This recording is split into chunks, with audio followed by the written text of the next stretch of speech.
Hello, my friends, and welcome to the Morning Mindset. This is our opportunity to get our minds aligned with the truth of God for this day. In just 6 minutes, we're going to get our minds thinking the way God thinks. I want to invite you to stick with me and join me for this journey. First, I want to say thank you to Josh and to Mark, two of our newest partners who have come alongside to help support the Morning Mindset financially on a monthly basis. Now, as partners, I like to say thank you. And so one of the ways I do that is by giving partners access to a private podcast feed called Digging Deeper, where there are longer scriptural teachings that I do, sometimes just observations on life based on what the scriptures have to say. If you would like to become a partner and receive Digging Deeper as a special thank you from me, you can go to careygreen.com and scroll down the page and see the different options to become a partner. All right, today we're looking at Psalm 126, verses 4 through 6, as we continue looking at what the Bible says about joy.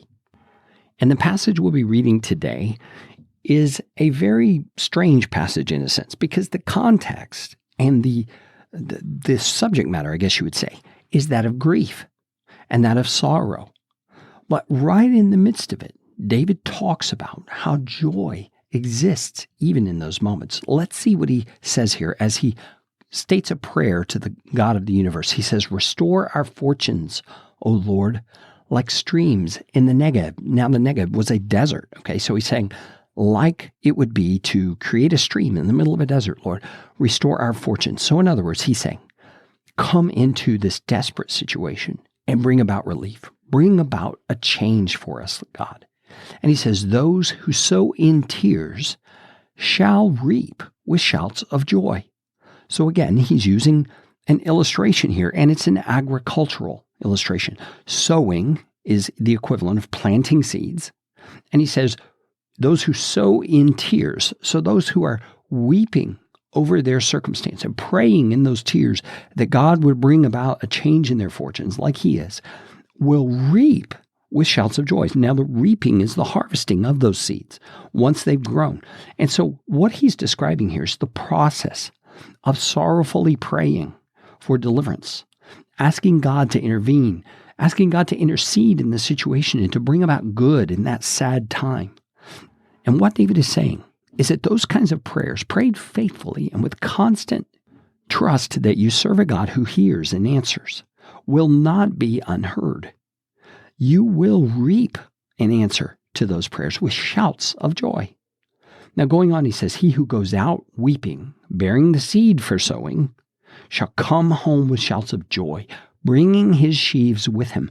So you continue to hear the agricultural analogy here. The one who goes out weeping, bearing the seed for sowing. So he's saying those tears are like the seeds. You're planting tears in the fertile soil of God's good heart toward us. And when it comes time to reap that harvest, you will experience joy like you've never known. Why? Because you're going to see God answer those prayers in amazing ways. You're going to see his heart for you. You're going to see his concern and his care, and you're going to see the personal way in which he has heard your cries and has come to you with an answer in just the perfect timing. So friends, I want to encourage you wherever you are. I know there's many people who write to me and are experiencing very difficult times in their lives. And this is a verse for you. Continue crying out to God in times of sorrow and grief. Continue praying to him with faith that he will bring about a change in your circumstance. And you will see the opportunity come day after day after day to continue in that prayer. And when the time is right, when God's ready to move, he will allow you to reap a harvest of joy from those tears and from those prayers of sorrow. Friends, this is a promise from our God. He is the kind of God who intervenes, and he is the kind of God who cares about the sorrows and the circumstances of his people. It's a mystery in many ways, how the God who carries the world's history in his hands and he ordains every event is the one who has us in those difficult circumstances to begin with.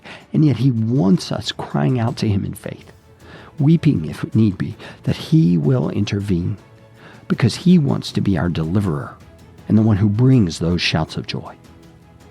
Lord God, we ask you, give us the faith to pray in those times of grief and sorrow, to reach out to you in faith and to believe that you are going to answer. Lord, we ask you to bring about that kind of determination, that kind of perseverance, even when we're worn out, when we're tired, when we're weary from the difficulty that we face, Lord. Would you bring about in us the faith to pray and the faith to believe that you're going to answer in your perfect timing?